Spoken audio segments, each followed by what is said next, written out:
Rendham Docks is one of the busiest dockyards on all the island of Sodor. It's where ships and engines and cranes alike are busy day and night, every day of the year.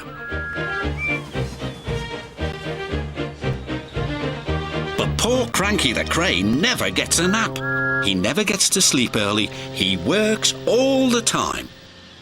And his only company are the gulls that settle on his arm. So Cranky is always cranky.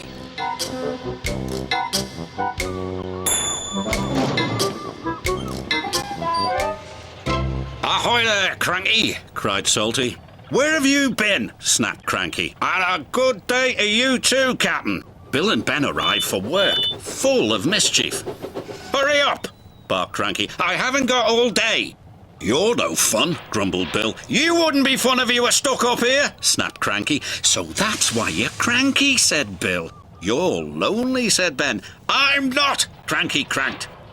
"So it's company you be needin'," said Salty. "Reminds me of a lonely old Grand Bank's lighthouse keeper." "Not another one of your stories," cried Cranky.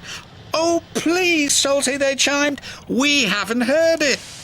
"'Twas in the middle of a wee naughty storm," Salty began, "the likes of which you see once in a lifetime." This made Cranky very cranky. So cranky that he swung his arm around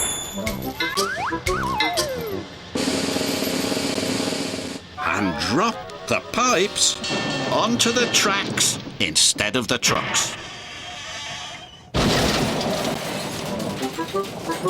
"Whoops," said Cranky meekly. "You've blown the main now, matey," said Salty. The engines were trapped. "You're going to get into trouble," sang Bill and Ben. The Fat Controller was in his office being measured for a new waistcoat. When he heard the news, he left immediately for the docks. The Fat Controller knew that any delay at the docks could cause confusion. "You have made a terrible mess, Cranky," he said sternly. "I'm sorry, sir," Cranky whispered. "You engines will have to stay here tonight until Harvey clears up this mess in the morning." Cranky's heart sank as Salty uttered those fateful words. "That reminds me of a story. It was a bitter cold winter. The brave little ship was stuck until the ice melted the next spring.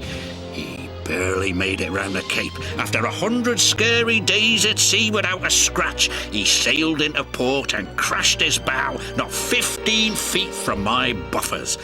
Luckily, no one was hurt." "Except my ears," wailed Cranky.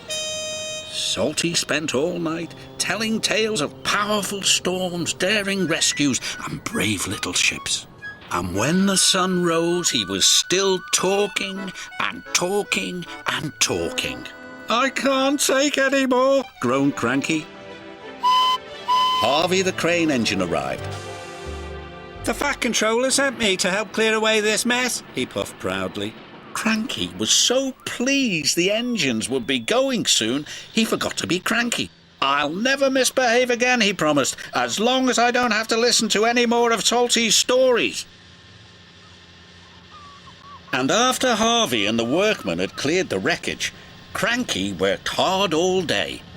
He carefully loaded the trucks, helped speed the engines on their way, and he said please and thank you. "This is new," puffed Thomas, but he had spoken too soon.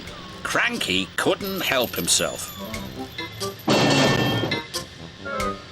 "It was nice while it lasted," said Percy, and all the engines laughed.